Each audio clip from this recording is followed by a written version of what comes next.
Est-ce qu'il vous est déjà arrivé d'utiliser le terme minéral pour décrire un vin, ou est-ce que c'est un terme peut-être que vous avez déjà entendu dans des dégustations, quand on parle d'un vin, on entend très souvent le terme minéral. Alors le but de ce podcast, c'est de mieux comprendre en fait la notion de minéralité, de voir comment la reconnaître, voir d'où elle provient, dans quel type de vin on peut la retrouver. Alors c'est un podcast qui correspond à une chronique d'une publication que j'avais faite sur le vin pas à pas.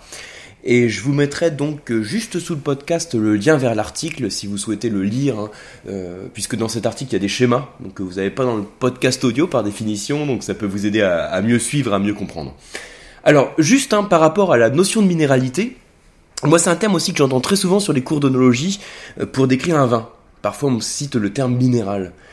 Alors que quand on utilise un terme comme, quand on parle d'un vin, quand on décrit un vin en utilisant des termes comme arôme de pomme, de poire, de cassis, etc., tout le monde sait exactement à quoi ça correspond.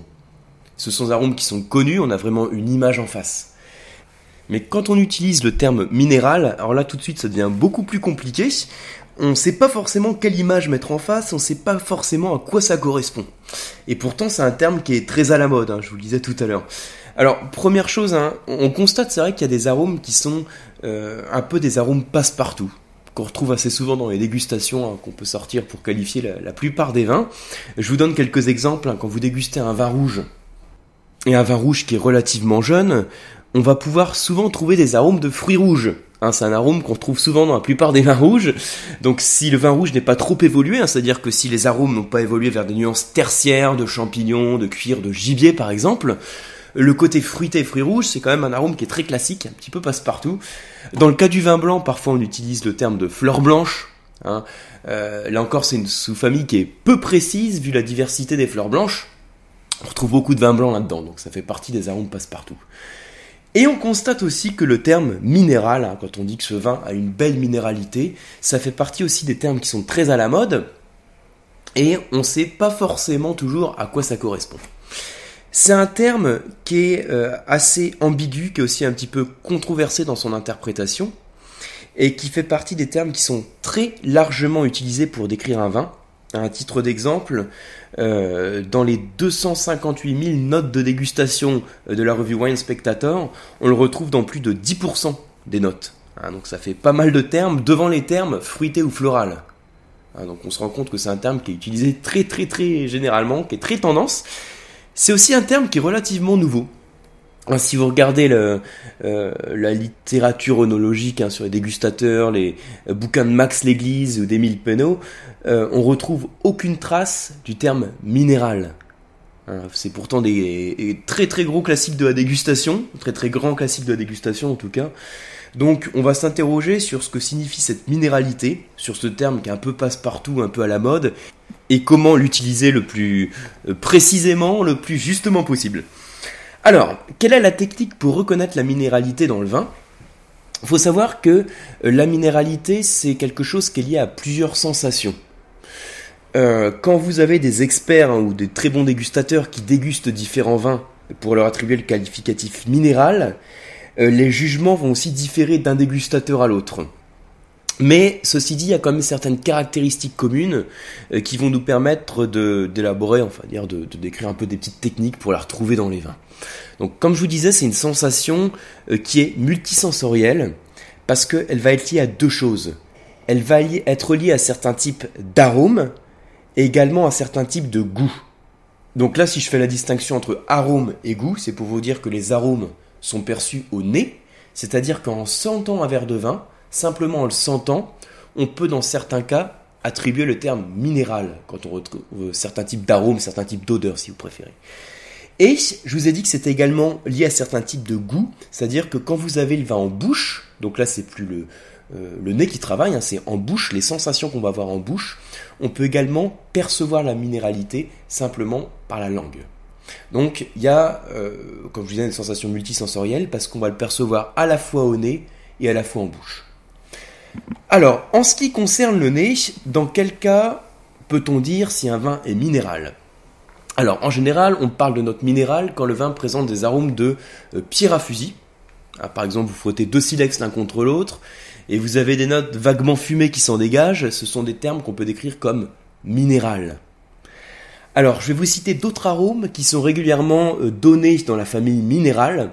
Donc en plus de pierre à fusil, vous avez pierre, graphite, craie, donc silex, huître, coquillage, des notes pétrolées. Tout ça, ça correspond à la famille minérale. Mais donc au passage, l'odeur de la coquille d'une huître ou l'arôme de craie ou de coquillage, c'est pas gagné pour les retrouver. Donc tout ça pour vous dire aussi que le manque de repères précis qu'on a aussi autour du terme minéral, ça le rend aussi un peu passe-partout. Mais retenez toute cette famille d'arômes, en tout cas de pierre à fusil, silex, après pierre, graphite, craie, silex, etc., huître, qui correspondent à la famille minérale. Donc ça, c'est pour la catégorie des arômes. Alors, en bouche, qu'est-ce qui va faire qu'on va pouvoir dire si un vin est minéral ? Alors, déjà une petite parenthèse, vous savez qu'en bouche, on va également retrouver certains arômes, mais par voie rétronasale. À chaque fois qu'on parle d'arôme ou d'odeur, c'est le nez qui travaille, c'est le bulbe olfactif. Mais dès que vous avez du vin dans votre bouche, le nez va quand même travailler en rétro-olfaction. C'est pour ça que dans la dégustation du vin, on aspire un peu d'air, on fait... Donc désolé, sur un podcast audio, vous voyez pas comment je fais, mais vous l'entendez bien, quand ça fait... C'est-à-dire que j'aspire un peu d'air, donc ça oxygène le vin dans la bouche, et ça permet de caractériser mieux certains arômes. Quand vous êtes enrhumé, c'est pareil, quand vous mangez et que vous êtes enrhumé, vous allez percevoir des saveurs, le sucré, le salé, l'acide et l'amer, puisqu'ils sont perçus, ces saveurs sont perçues par les capteurs de la langue, mais vous n'allez pas pouvoir percevoir les arômes en rétro-olfaction puisque vous êtes enrhumé. Donc vous allez vous priver d'une partie de la dégustation. Donc je reviens sur ce que je disais à l'instant par rapport à la minéralité. Quand vous prenez du vin en bouche, vous allez éventuellement retrouver certains arômes qui vont rappeler les notes minérales qu'on a vues tout à l'heure. Mais là, donc, ce sont des arômes qu'on retrouve en bouche et c'est encore le nez qui travaille. Mais la langue en elle-même va aussi pouvoir vous apporter certaines informations, certaines sensations qui vont être liées à la sensation minérale.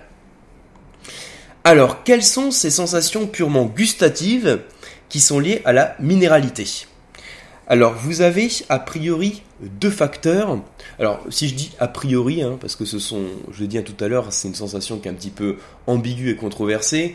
Donc, il y a des études qui ont été faites sur des experts et des dégustateurs pour voir comment qualifier cette famille minérale. Et ce qu'il en est ressorti, c'est que, donc, en plus des caractéristiques qu'on peut retrouver au nez, on peut retrouver en bouche deux facteurs.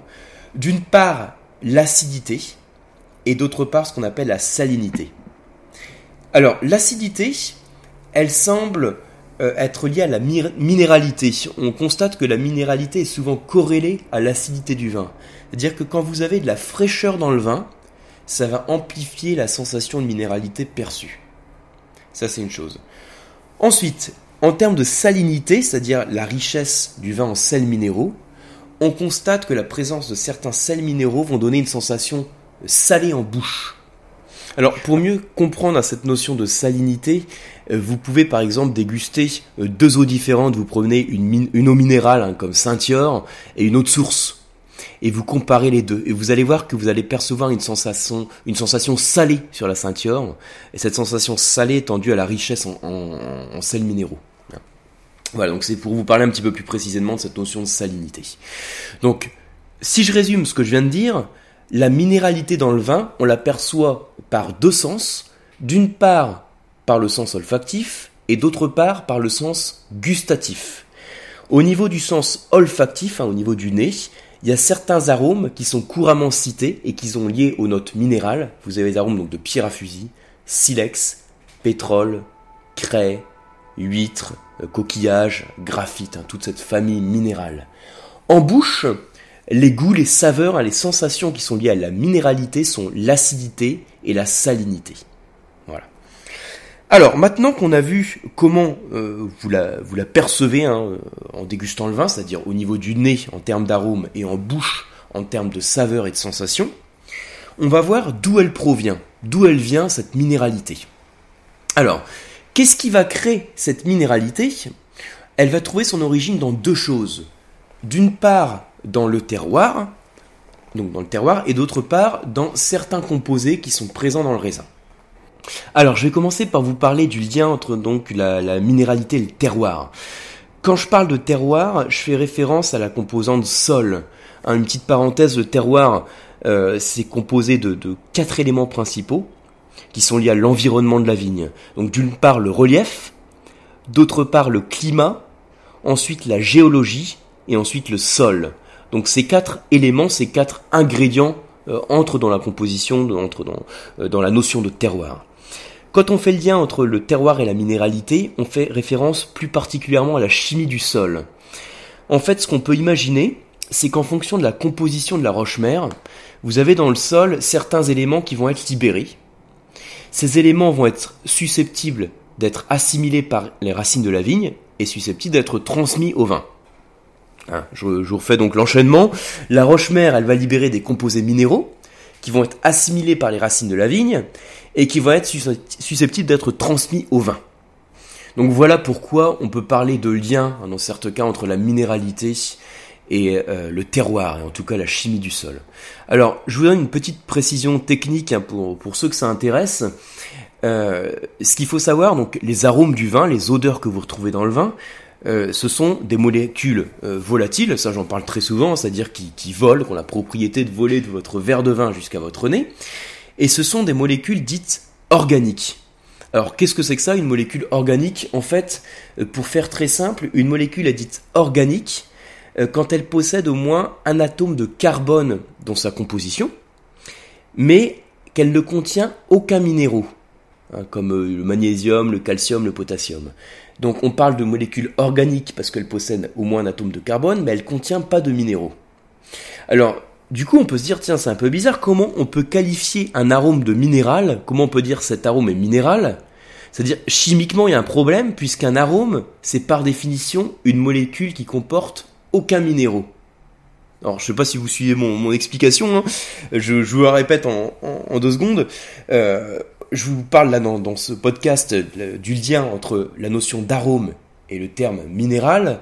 Chimiquement, c'est un petit peu bizarre de parler de ça, puisqu'un arôme, par définition, c'est une molécule organique et qui ne contient donc pas de minéraux. Alors, ce qu'on peut répondre à ça, c'est que les arômes, même si ce sont des molécules organiques, elles sont créées par des enzymes qui sont issues d'organismes vivants.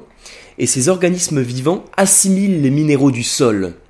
Donc, indirectement, les minéraux qui sont assimilés participent à la synthèse des arômes. Alors ça c'est une relation entre le caractère minéral du sol et le caractère minéral d'un arôme qui est souligné, qui avait été écrit par Claude Bourguignon. Bon, petite parenthèse. Alors c'est un point un peu technique, mais bon, je vous en parle quand même. Ça j'en parle dans l'article que j'avais fait autour de la minéralité, donc je vous mets le lien en dessous. Peut-être que si vous le lisez, vous arriverez mieux à suivre que mes explications audio. En tout cas, il y a peut-être un petit schéma qui vous permettra d'un peu mieux comprendre. Voilà, donc je reprends le lien. Donc j'ai dit d'où provenait la minéralité. Je vous ai dit d'une part, elle peut provenir du terroir, donc de la chimie du sol. Et d'autre part, cette minéralité peut aussi provenir de certains composés présents dans le vin. Alors, il semble qu'il y a certains composés qui sont présents dans le raisin, qui sont susceptibles de développer des molécules olfactives qui évoquent la minéralité. Ces composés, c'est ce qu'on appelle des précurseurs d'arômes. Alors, on dit précurseurs d'arômes parce qu'à la base, ils sont inodores dans le raisin et ils vont se transformer en arômes au cours de la vinification, si vous voulez.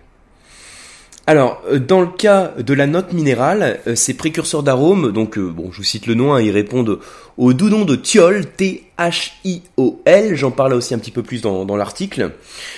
Pour faire simple, retenez que ce sont des composés organiques qui vont développer une odeur légèrement soufrée, qui sont aussi particulièrement présents dans le cépage Sauvignon blanc, que vous avez par exemple dans les vignobles de Sancerre. Alors, pour résumer, qu'est-ce qui crée la minéralité du vin? D'où elle provient dans le vin? Donc elle provient de 2 éléments, d'une part du terroir, et d'autre part de certains composés, donc les thiols, qui sont présents dans le cépage. Voilà, donc voilà pour ce petit exposé sur la minéralité. Ce qu'il faut retenir, c'est que d'une part, pour reconnaître la minéralité dans le vin, vous allez utiliser votre nez et votre bouche. Quand vous retrouvez des arômes un petit peu qui vont évoquer le silex, le côté pierre à fusil, ça va être lié à des notes minérales. Quand vous retrouvez en bouche une certaine acidité ou un côté salin, ça va être lié aussi à cette minéralité. D'où provient-elle et par quoi est-elle créée? Elle est créée par deux choses, par le terroir et par certains composés qui sont présents dans le cépage. Et enfin, pour finir, je rajoute quand même un petit point important, quels sont les vins qui sont souvent décrits comme minéraux? Alors, d'une part, sachez que ce sont plus souvent les vins blancs qui reçoivent le qualificatif de minéral, c'est plus souvent les vins blancs. Les principaux cépages qui sont régulièrement décrits comme donnant un caractère minéral, ça va être le Sauvignon blanc, le Riesling, le Chardonnay et le Chenin. Donc je les répète, le Sauvignon, Riesling, Chardonnay et Chenin. Les principales régions viticoles qui sont concernées, ça va être d'une part la Loire, avec Sancerre et Pouilly-Fumé.